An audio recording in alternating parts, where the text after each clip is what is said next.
Oh, yeah. Brother. No. No? I was going Kool-Aid Man. Oh, Kool-Aid Man. Macho Man, you're thinking is, Oh, yeah.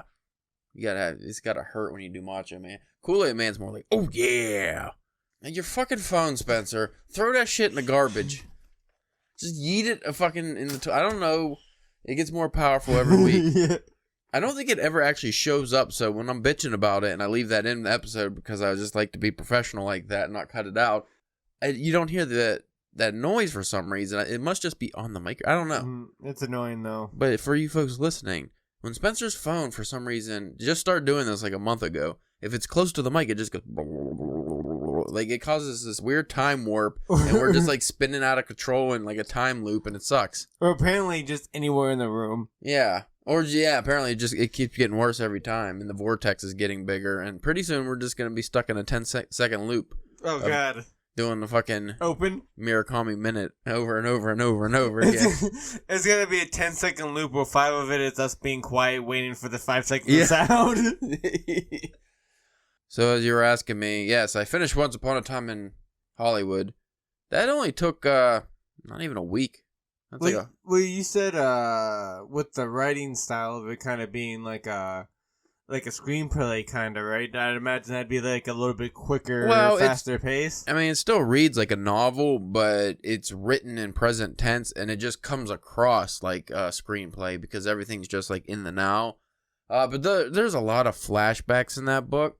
Like, he'll have a flashback and then go back to whatever he's talking about and then immediately, like, go into the future and then back into the conversation. It's like his movies.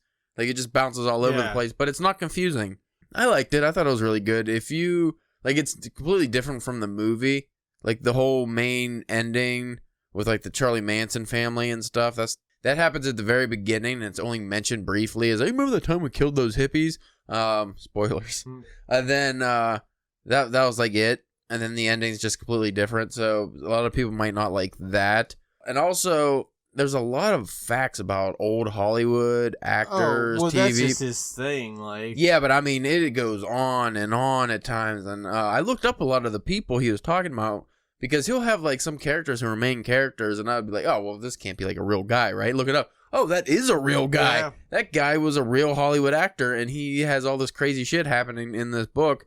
Let me look up the other characters, and some aren't real, some are fake. Like, it's just his universe he's creating. But it's just like his love letter to fucking old-timey Hollywood, I guess, and just the fact that he knows so much about random bullshit nobody should ever care about. Now, could you feel like the foot fetish stuff in the writing? Oh, God, yes. There were so many foot scenes in this book, and what I've gathered is Quentin Tarantino doesn't just like feet. He likes dirty, filthy, big, bare feet. So he likes girls with big feet, like grossly big feet. Yeah, I think he even threw that in near the end there too. But yeah, he had that a lot. Like, there's a whole scene where a girl's just like pointing with her foot, and because, like, you know, like in the movie you can like do some with the stuff for that being like subtly, like in the background, or just like, because in a scene isn't there like a movie in the scene where like they're driving and she has like her feet up on the dashboard. Yeah, like it's like, oh well, yeah, like that's him kind of like. Well, in the book he mentions how it's pressed against. Yeah, that's what I'm saying. You would have to really get into it. And he talks about that girl's feet a lot. Like, that's one of her defining characters. It's just her feet, I guess. It's not, but it is. I don't know. Do you think he was like, remember that old episode of South Park whenever Garrison is writing like a romance novel? Yeah. And he's writing it like with one hand and jerking off with the other? He might have been. But overall, I enjoyed the book. That's not necessarily the story. Like, I would like a Kill Bill or a Hateful Eight or something like that novel form before this movie. Like Reservoir Dogs. Yeah, there's like so many movies that would have made a cool novel, but like this one was more of a character piece. Especially if you're gonna like expand it and dive more into it. I mean, he did flesh out some of the characters, like the Brad Pitt's character from the movie is like one of the main characters, but in the book, like, you get all this badass information on him and how he's murdered people and was a war hero and shit. Now, I know we talked about the movie part and stuff before, but is like the Bruce Lee stuff, is it more? Yeah, is it worse in the book? Bruce Lee's more of a douchebag in the book, and the Cliff character really does hate Bruce Lee's character, but then also like he's Quentin Tarantino gives Bruce Lee his props for actually being a fighter, and I don't know, it's weird.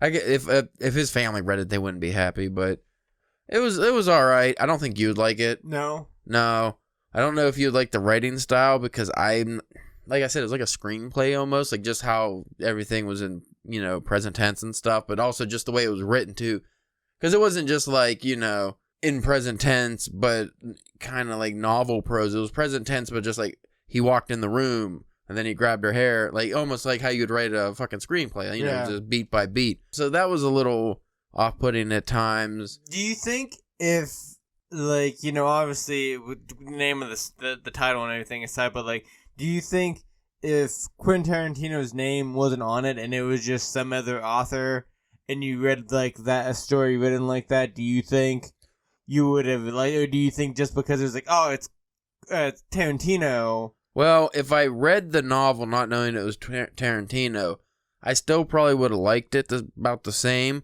But knowing it's Tarantino, it's like a Tarantino movie, so it makes more sense because you've seen his work, so you kind of have context. Versus if you didn't know it was Tarantino, you just feel like it's somebody trying to copy him. Yeah, and you're like, this is kind of weird. But also at the same time, I'd 100% not even pick that book up because I wouldn't have been interested in the subject matter. The only reason I even picked it up, not just because it was Quentin Tarantino, it was because I saw the movie, which I was a little hesitant. Again, Quentin Tarantino made the movies, which is why I saw the movie, and I liked the characters in it. But I wasn't all that interested in, like, the, old Wild West style TV shows from back then. Like, that's the main thing of the story and stuff. The Charlie Manson family stuff is kind of cool. Like, that's why in the movie, like, they made that the big drawing point, because the actual story, nobody really would give a fuck about.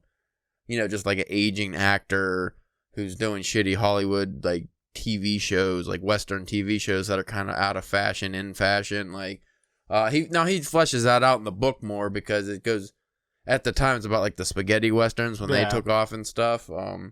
Also, he talked about some Hollywood people being like how super gay they are and stuff, like their characters in the book. And I looked them up and they're real people, and I was like, well, wait a minute now, can you get in trouble for this? Like, I mean, I'm sure those guys are all dead and stuff, but now he probably couldn't, like... Yeah, but, like, wouldn't their family be mad? Like, he was talking about one director, like, now he's using harsher language than I would use. Yeah, I could a lot of slurs. I could imagine the words. Yeah, there's a lot of slurs in there, but, he's big on his slurs. Yeah, but you know what? That's very jarring, because I haven't read something with slurs like that in so long. Especially something modern. Yeah. But overall, I gave it a 4 out of 5. I enjoyed it. If I wasn't a Quentin Tarantino fan, I wouldn't have, because that mainly just like the jumbled style of storytelling. And I do wish it wasn't like all present tense though, because I'm not a big fan of that normally. Since this is probably gonna end up being a DBS episode, I might as well just jump into what I'm reading now. Okay. Which I think you need to read. Well, what else is new? It's really good. Yukio Mishima. All the books I've read of his. Very flowery language, kind of dry, though. Not a lot of humor. This is the one who seppuku'd himself, right? Yeah, he seppuku'd himself. Life for Sale. I picked it up on a whim and just, to knock out his bibliography. Yeah, I'm going to say, because you can't have too much more left of him, right? No. But this was his attempt at writing a pulp story. Ooh. And it's actually really fun, and it's fucking funny. Like, it was like, and when I'm reading it, I keep forgetting that this was written in like the 40s because it reads like a modern, like, it's interesting. Well, I'll tell you the premise. It's about this guy who decides to commit suicide. No real reason. His life fucking sucks. He works his 9-to-5 dead-end job, sick of it. Just is it in Japan or is it? Yeah, it's Japan. Well, I didn't know. Maybe like you said, like a pulpy. So I thought maybe he was trying to do like an American, like during like the 20s kind of like kind of thing. No, it's very Japanese, but like I said, it reads like a modern time, which is very interesting because when I'm reading it, I'm like maybe 50 to 100 pages in, but it's not very long. I'm almost done with it actually. I just started yesterday. But when you read it, it gives you like a vibe of like the earliest, the 80s maybe. Okay. Or the 90s, because obviously there's no cell phone talk or anything, but just like the way like the guy goes about his day and stuff, it just seems like, oh, Japan was really modern right after World War II. Like, it doesn't seem like they should have been, but they were apparently. It's about this guy, he wants to commit suicide, so he takes a bunch of sleeping pills on a subway or on a train or whatever, but he gets revived, like ambulance saves him, and he's like, well, fuck, what do I do now? And he feels like he has been released from life. He's like, well, I don't really fear anything now. I already died and now I'm back. I'm going to put an ad out in the paper and sell my life to somebody. So that's what he does, life for sale ad, and he puts a sign on his door, life for sale. And then so the story is just these fucking weird people keep coming to his apartment, and they're giving him money to do something ridiculous, and he's supposed to die. Like, that's the whole thing. But he doesn't. But he just keeps surviving, and then there's just like the first one, this old man, his, I don't know if she was his wife or girlfriend, she went off with a mob boss. Okay. This is the first story. So he's like, get her back or some shit? Yeah, no, he was like, hey, you need to go have sex with her, she's beautiful. And then make sure the mob boss walks in. He's going to kill you both.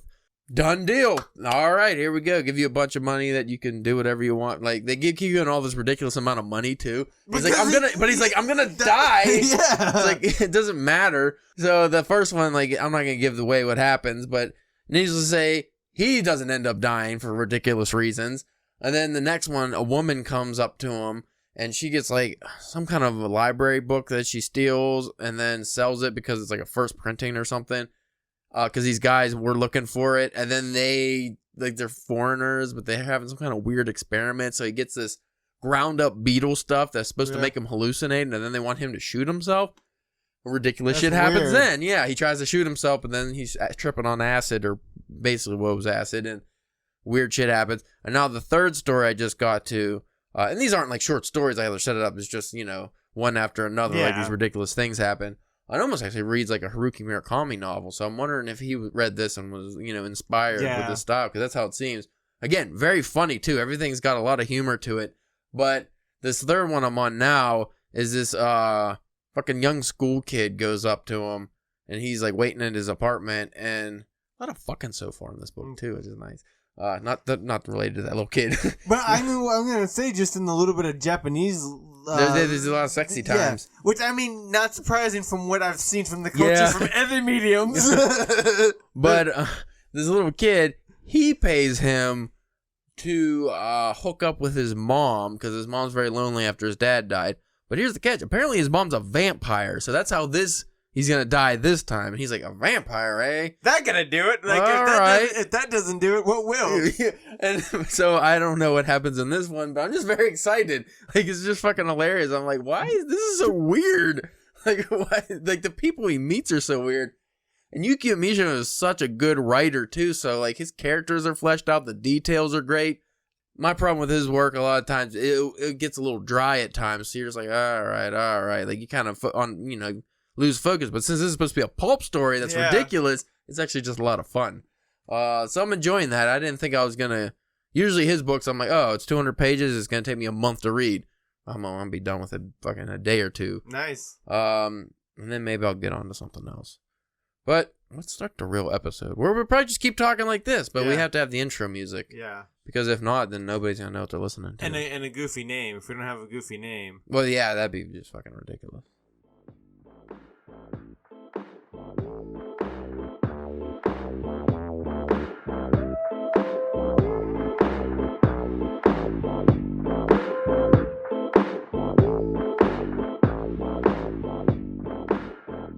Welcome to the Drunken Pen Writing Podcast. Can't hit the high notes anymore ever since my vocal surgery. I used to be a deep baritone, actually. Yeah. But then I hit the thing. This is the Drunken Pen Writing Podcast. I am your host, Caleb James. With me today, Spencer, the Chihuahuan Chicken Choker Church. That was a quadruple. Yeah. Double entendre. I landed on Chihuahua, which I didn't know. I mean, I knew kind of, but I didn't, like, that's a city or a country. It's in Mexico, I think. Makes sense. But Chihuahua, what's the Chihuahuan, I would guess? Chihuahuese? Chihuahua. So you're a Chihuahuan Chicken Choker Church. That's pretty good. Yeah. That's pretty good. Oh, fuck. All that excitement. I forgot, like, what are we supposed to talk about today?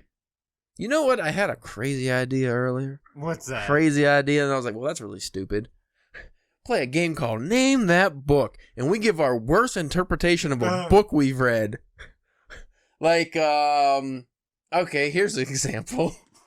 A mentally challenged bunny killer works on a ranch and snaps the neck of a young woman. And his brother, quote unquote, has to put him down. What is that, Spencer? Mice and Men. See, that's a good one. See, but like we would have to do books we both read. Yeah, and there's not a big inner. Like, you know how they have like the two circles that interlock and it makes that little circle in the middle? That's basically the same stuff that we've read. An old man in a very dirty house and a big top hat can't stop biting people on the neck. He's got a fetish. His fetish is sucking blood. Count Chocula. There's something that I would like to bring up, because this past week I've been a very bad boy when it's come to watching Shiza porn. no, that's just the normal. I've been the normal. But especially considering a couple episodes with the whole not reading too much before writing, as to when I bought way too much reading material this week. Yeah. As you brought in 3 more books. Well, that's not like I told you. I bought a book and a manga on Monday, and then I bought another book and a manga on Wednesday, and then went to the comic book store that had two. I had a big week this week. Oh goodness! Big enough that I had to dip into my bonus points to kind of to take it down a little bit. That gives you an idea, like, oh man, your comic points. And I don't like to use my comic points. Why? That's what they're there for. I like to save them for something, something. I normally use them for like a statue or something like that. So when Colin's like, you have $800,000 in comic points, what would you like to buy? The store, Colin. The store. But whenever on Monday, when I went up to one of the local Barnes and Nobles, there was a lot of people in there. Does that excite you? It was busy. Well, I told you how the Walmart book section, I saw a shitload of people last week. I don't want to use the word excite, because like a lot of them were like kids. But that's still like... That's a good thing, though, right? Yeah, I was kind of... Were they in the book aisles or the junk aisles? Because Barnes & Noble's got a lot of junk aisles now. No, they were like in the... They were in the book aisles. Ooh. Now, granted, like, I did see a big chunk hang over to like the mangas and stuff like that, but still... It's good. Like, it's good. Yeah, like, I was really surprised on the amount of young people I saw at a bookstore on a Monday. I was kind of like, wow, like, this is kind of cool. You know what excites me? And maybe it's because it almost never, ever, ever happens. I'm a married man now. Yeah. So I'm not going to have any, daylight tryst with a young lady I meet in a cafe or something. But I can fantasize. When I sit and say, I don't know, I go to Starbucks to get a coffee in the morning sometimes. Order it on my phone, walk in, just pick it up. Because I can take my gigantic truck through the drive-thru. Well... every once in a while, and actually, you know what? No, I've not seen this at the Starbucks, but I've seen this at other places. It would be like a young lady reading a book. Just sitting there reading? No, I stare creepily as hard as I possibly can, which from a distance, or even if you're right next to me, you think, oh, this fucking guy's looking at her boobs. Yeah. I'm actually trying to figure out what that book is. What's she reading? Yeah, because I'm like, what is she reading there? Because if it's YA, I could be like, all right, she's still reading, but that's not a conversation. Yeah. But, like, if you saw, like, I don't know, War and Peace or something, like, oh, well, that's above my pay grade. Yeah. But, like, Spencer. Like, she's smart. But I'll ask you this, as a single gentleman, a bachelor, what would you do if you were, say, at the Barnes & Noble? Yeah. And obviously, you're going to see people reading books, but you're, maybe you got a wild hair up your ass and you want a brownie from the cafe they got in there or something. So you go over there, getting your junk food or something. You turn around. You see a young lady reading one of your favorite Stephen King books. Yeah. What would you? And she's all by her lonesome. What would your move be? Is it just walk away in shame? Oh, yeah, just like put your head down. Like, I wish I could talk to her. Yeah. Oh yeah. That's what I would do. Is the walk of shame. Just like, oh god dang it. I should. What if she's reading the exact book that you just purchased? That would be And you have it in the bag in your hand and you're leaving. Would you sit down like across from her, not at her table? Yeah. That'd be creepy. And just pull it open, like, oh yeah, and see maybe she would make the move.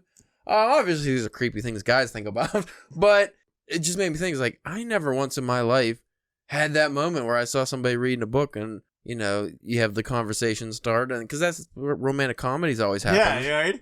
Oh, you're reading the same book as me. Oh, no way. I'm all creeped out that you were sitting next to me reading a book, and then you have the conversation. No, in real life, that never ever happens. At least not around here. But it would be cool. It would be cool. That's almost like your dream lady who works at the bookstore gives you free books and extras. I don't think that ever would exist. Yeah. Maybe in like Amsterdam. I feel like Amsterdam got a thriving book business. You think? I know.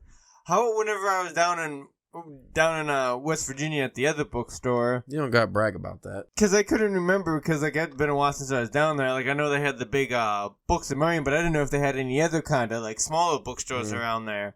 And we might have to make a trip just to be dicks, but there was like a Christian bookstore. Oh. Just to go in there, see if we set on fire when we walk in or not.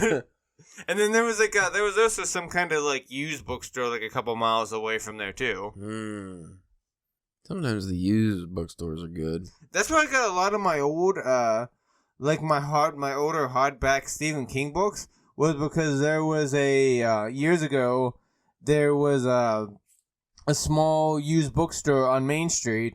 I remember that, yeah. And I used to get a lot of books there too. It didn't last for long, but like, I mean, because even like, especially there towards the end, I would come up with some books, and he'd like, because they would just have the price written on pencil on the inside, and they look on, and they would just take like $5 or $10 off of it, because like at that point I already bought a couple, like a decent amount of books, so You never know what you have until it's gone. right. Because growing up, directly next to my house, literally almost connected, it had my house, garage, and then there was a big building. And in that building, my cousin who lived across the street, she bought rented, the area on the corner of it, which was like, there was like an apartment or something there, but you can rent the area for, it was like a small, I think it used to be a pizza shop, actually. Okay. So it had like a big window display. She opened up a used bookstore. So I would go in there, I'd look at I was young, like between 6 and 8, so I was probably 7.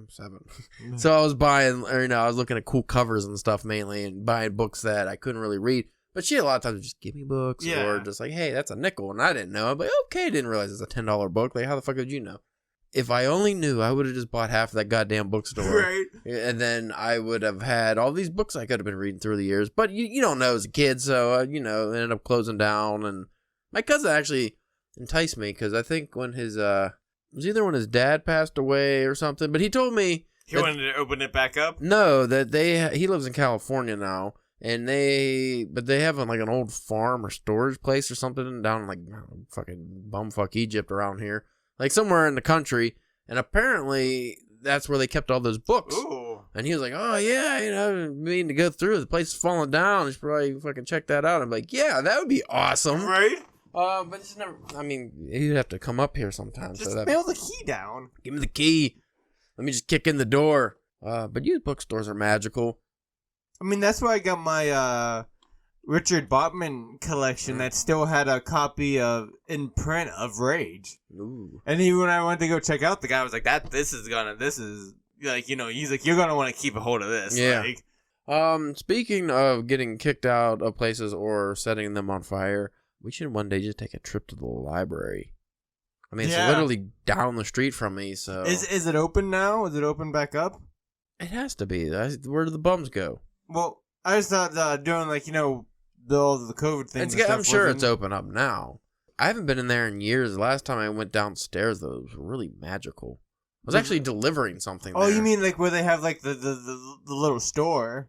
Downstairs? Yeah, because like you down in the kids section, off to the other end, they used to have like a used, like a little used book area. They have a big room there where they're having some kind of event. I don't remember. Like I said, it's been years, but that's where they would have like you pay like $5 for a bag and you can fill up the bag or whatever. The last time I went to one of those, it was just upstairs. They just had all these books, but I'd love to go to one of those again. Not that I need more books, but be about seeing what that library is like. You know what? I don't know. For me, it just kind of feels like almost like the first time you go into a comic shop when you haven't read comics. Yeah. Like, I don't know. It's loud in here. What also doesn't help that it has, you have to pay to park there. It's like a nickel, dude. No, but I'm just saying it's a quarter for 15 minutes. That's what the meters uptown are now. I literally just dump quarters in my cup holder for that exact reason, and I never use them. I'm just saying, they make it harder for things like that. You know what I mean? They do that because they don't want people just parking there. Yeah. Cause, Well, I mean, I'm just mean like all of uptown of our shitty town of Washington. They should get rid of every single meter because you want people to park there to go to these shitty businesses because God knows that's not happening. That's like I always said whenever I went to the comic book store uptown. They should be giving me money for going to buy anything uptown. and worried about getting like shot or stabbed. Yeah. Yeah, I don't know if you noticed, but there's a lot of like ghetto stores around now. Like there's fucking I don't know how many smoke shops. Like Cricket was, but they had Crickets before. But T-Mobile, it's even worse now. T-Mobile and Cricket before, you're like, okay, like that's like the lower end. But now they got like Metro PCS or build your own phone, like just fucking shit. That's like, oh, that's even below, the Cricket phones. And now it's like real garbage shit. Yeah, because me and my brother one time we were riding my bikes up through there, and I went to stop in like a bodega looking place. Which I didn't even know there was one of those up there. And I fucking grew up going to shit like that, so I didn't really care. I didn't think anything of it. But I went in and it was like either getting robbed or there was just a fight. But the guy that was in the counter was just flipping out. All I wanted to do was get a drink. So I was like, all right, we're going to the CVS. Fuck this. It's like, this shouldn't be like, inner city Pittsburgh. This is Washington. Like, this is fucking dump town. So I don't know why it's like that now. But yeah, it's not very nice. I went to that Whiskey Rebellion on Saturday, and it was just like old affluent white people. And I mean, my company was there, so I got like free beer and stuff, which was kind of cool. But I was just looking around and was like, I don't fucking know any of these people. Like, where are these people during like the workday and stuff? Because I never see any of these. Like, I don't see anybody. All I see are fucking like hobos and murderers and stuff. So I don't know. Yeah, books are cool. Books are nice. Books are nice. So I would imagine book club's not gonna be starting up anytime soon with Colin having to get surgery. Is he doing all right? He's doing okay. Like he had the surgery, and he's like in recovery. I'll tell you more about it. Yeah, fair in the more details, but yeah, I still think it's still gonna be like I think he thinks like he's gonna be able to like come back to the store and not do much. It's still like come back to the store like next week or something. Like it's like it's still gonna probably be a few take weeks. some time off. The store will be all right without you. Yeah. Especially when, too, like, any, like, the ordering and stuff, you can still do at home. And just, like, don't bother coming, like, I mean, if I had a comic book store, I would always want to be there. Stay at home at the new place and play with the dogs and... have fun. Enjoy the new girlfriend. That was creepy. Why'd you say that? Enjoy the new girlfriend. Why you say it like that? Enjoy the quality time. I'd imagine they don't get too... They probably haven't got too much quality time. They just moved in together. Just bury yourself, man. Just dig that hole. Well, they can't be doing what you're thinking. He just got heart surgery. That's what I'm saying. Like, I'm talking about enjoying each other's company and like watching TV or reading together. You goddamn perv. Come on, baby. I know I can't do much, but just wiggle it in front of me. Ew. Don't do that. So my next read after this book I'm reading now, which is called Life for Sale, I'm stuck. I don't want to pick one because then I'll be committed. What should I read? Colony? Read Colony? Yeah. That's it. I want to, but that's so. I want to call up Benjamin out over in Scotland or Wales or wherever he's from and just be like, hey, Mr. Cross, I really want to read your book, but it's girthy. It's so thick. I still got Jerusalem sitting there. Oh, yeah. Have you made any more progress on that? No, I went back to my method of every page I read of that, I read a whole novel of something else. Oh, it's working out well for me. I guess we could end this by talking about writing. Have you got any done? Nope. Okay, click. Yeah, pretty much. I was so mad because Saturday, because Tyler was supposed to come over to work out. Yeah. And then he wanted to order food. Then we were supposed to go do fucking stupid Topgolf. Yeah, I saw your pictures. Yeah, and I was like, all right, whatever. I'm down. I don't care. So he comes over with his workout stuff. I was like, I don't feel like working out. I was like, all right. So why'd you bring your workup stuff then? Good question. And I mentioned the Whiskey Rebellion. He's like, let's just go drink and eat food. And I'm like, oh, fucking whatever. Let's do that then. So we went to the Whiskey Rebellion. But rewind. Right before he came over, because he told me he was coming over like 3:30. So I was like, okay, good. That gives me fucking forever because I don't know what time he's actually going to come over. Oh, is he one of those like, nah, don't hold your breath kind of guys? I mean, usually he's not like real late for anything, but it's not like he'd be right on time. Yeah. That would be weird. So I started writing, and I got really into it, and I got some good writing done. And what does the dude fucking comes like an hour early? An hour early? I was like, oh, come on, man. maybe not, maybe like a half hour. I don't know, but he came early, and I was like, man, I thought you didn't have that problem, buddy. So that was like the last thing I did some writing on. Yeah, that was it, because like all this week I've been really thinking about all these ideas. I'm like, oh, so excited to start writing and working on this and doing that. But every fucking day I get home, I'm so exhausted, and I'm just like, I can't do anything. So I've just been reading. Yeah, I just been able to eke out like a couple hundred words throughout like a week, or like I can't. I don't know what it is. I've been so distracted this week. Work has been extremely terrible. So I'm hoping tomorrow of recording this episode, it should kind of go back to like the normal shittiness instead of like the extreme shittiness. So I'm hoping that will be like a little bit like a little bit of weight off my shoulders, that I might be able to. See, for tomorrow, it's already set in stone that my day is gonna be top tier shitty, like literally gonna kill myself tomorrow. So I just don't even want to go to work. So that's already, takes away the motivation to do any writing tonight after the podcast. I don't know, between the fucking endless, relentless heat and being outside all day and shit, it's just I couldn't. Yeah, man, it's fucking tough. I couldn't imagine being outside anymore, doing anything. I mean, I'm glad that they finally fixed the air conditioner in my truck. But for how long? Yeah, well, that's a good question. But at least I'm not completely dead, because like the week before, it was like a fucking 90, 100 degrees every day, and I was like seeing spots and shit. I was like fucking fading in and out of existence. I'm like, this is bad. This is like heat stroke. I always have like a gallon of water on me. And then I usually have like a big drink with me when I get to work too. And I would like fucking kill both of those half day. And I was like, what's happening? And here? You haven't peed at all. I haven't peed at all. It's like Coca-Cola coming out. This isn't fucking normal. And then I go home like, why can't I write? This is because I just want to die. So that's catch up on our lives, I guess. Like everybody sees. Because Spencer, what was it? Tuesday we wanted to do something.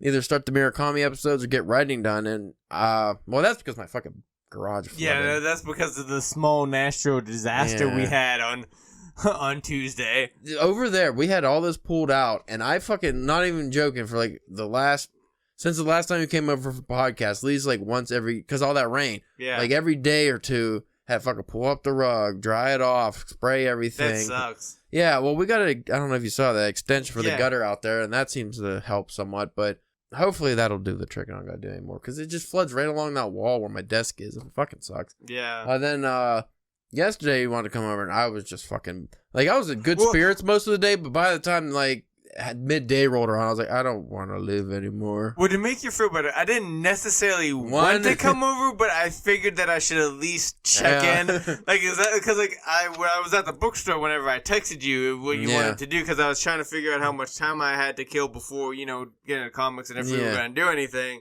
And whenever you're like, I don't feel like life today, and I was just like, me neither. But what my exact response to you is something I'm not going to repeat on air. But I will tell you, I stuck exactly to that game plan, and it was great. So it ended in a nice nap that I needed, and so that was great. Anyway, I don't think we have any more book talk here. No. We'll have some real episodes next week. Hopefully, fucking life eases up, and the weather eases up, and we can fucking. We're not even into August yet, though. No. Oh my goodness, I don't know. I don't remember having a summer kicking my ass like this in a long time. Like, this is just relentless. But also because, like, we went from, like, cold to hot. Yeah. Like, we didn't have much of, like, a spring or anything. Really, and we're not probably going to have much of a fall either. Like, well, I was all excited for the summer, thinking, oh, we'll have fucking cookouts. Got the new house, got a big, like, the deck and stuff. I can't go outside because I don't want my flesh to melt off my bones. Like, I had such a cool idea. I saw they had a big inflatable, literally, like, the fucking, bigger than this curtain is long, like, huge inflatable projector screen. Ooh. You could put outside. And then I get a projector, and we have movie nights or fucking whatever, and drink, and everybody's merry. But who the fuck wants to do that when it's 87 degrees out at 8 o'clock at night? Like, ugh. So maybe that'll be a Halloween thing or something. Yeah. I feel like we'll just get blizzards then. I don't know. Fucking sucks. But if you folks have any questions for Spencer, you can message him at what's your fans? They know. You have to get in the know to know. Well, once you know, you know. If you know his OnlyFans. If not, well, you just ain't in the know. Probably we're not getting much money off of that. so secretive with it.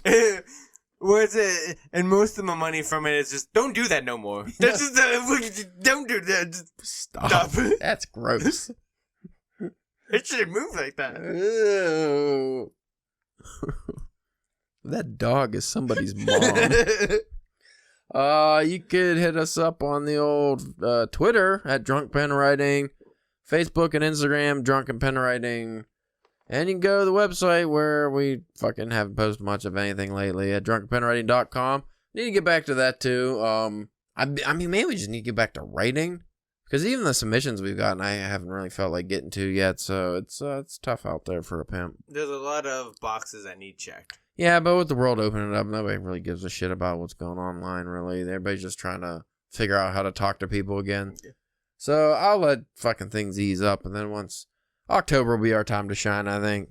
I'll be back. I mean, October is normally one of our big, yeah. So maybe, that's the... Maybe we'll get back into the swing of things this summer. Fuck it. This summer it's a wash. The hardcore summer is the fuck this summer. Yeah, pandemic summer. Fuck that. Last summer was pandemic summer. This summer is post-pandemic summer, so yeah, whatever.